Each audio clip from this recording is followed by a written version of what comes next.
Nah, baik, jadi di sini saya akan menjelaskan terkait mitigasi risiko dari ekstraksi, di mana di sini jurnal yang saya gunakan itu berjudul Green Solvent for Liquid Extraction, Recent Advance and Future Trends. Nah, di sini dikatakan bahwa salah satu kelemahan utama dari ekstraksi cair-cair itu adalah penggunaan pelarut yang beracun dan tidak terbarukan yang mahal, sehingga menimbulkan beberapa masalah lingkungan. Nah, permasalahan penggunaan pelarut yang umum digunakan itu seperti toluen, diklorometana, kloroform, dan DMF yang dibatasi di banyak negara karena dapat meningkatkan kasus yang berpotensi berbahaya. Nah, terus lalu permasalahannya di sini bagaimana strategi mitigasi risiko penggunaan pelarut toksik pada metode ekstraksi cair-cair.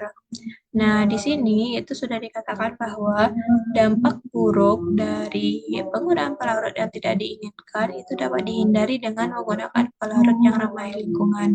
Jadi, untuk memitigasi risiko dari penggunaan pelarut yang berbahaya tadi, itu adalah menggantinya dengan pelarut yang ramah lingkungan. Nah, contohnya itu ada pelarut hidrokarbon, ester, alkohol, halogenasi, keton, atau pelarut ramah lingkungan yang lain seperti air, cairan ionik, fluida superkritis, cairan eutektik dalam, dan pelarut berbasis bio. Nah, lalu di sini permasalahan kedua, bagaimana contoh penerapannya pada proses ekstraksi senyawa alkaloid dari daun Peumus boldus.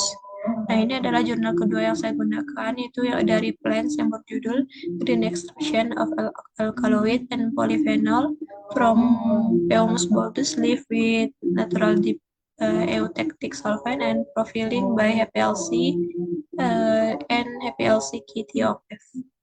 Nah, cara penerapannya itu, jadi di sini kenapa digunakan deep eutectic fluids itu, karena dia itu dapat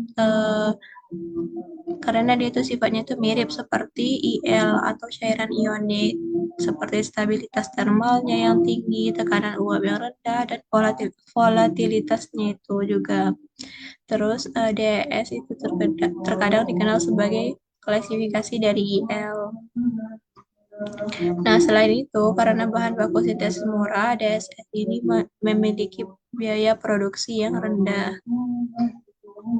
Nah, lalu bagaimana prosedur mitigasi resikonya? Jadi di sini ada persiapan bahan terlebih dahulu.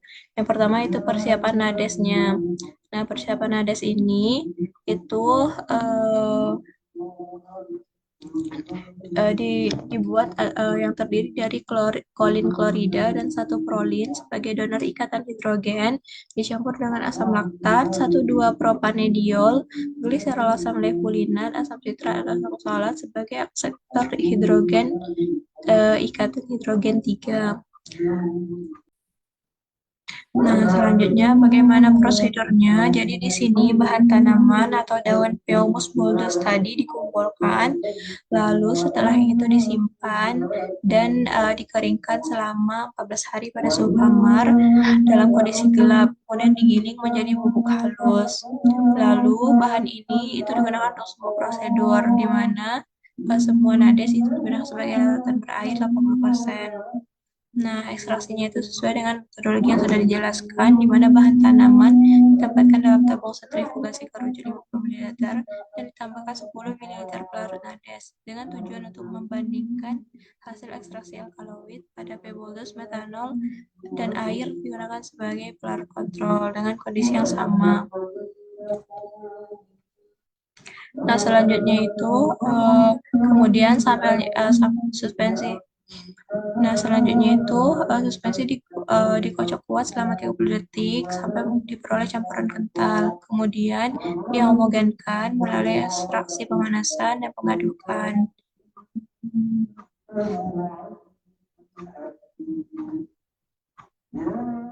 Lalu simpan pada suhu ruang 20 menit dengan daya sanikasi 140 watt dan lakukan sebanyak 3 kali.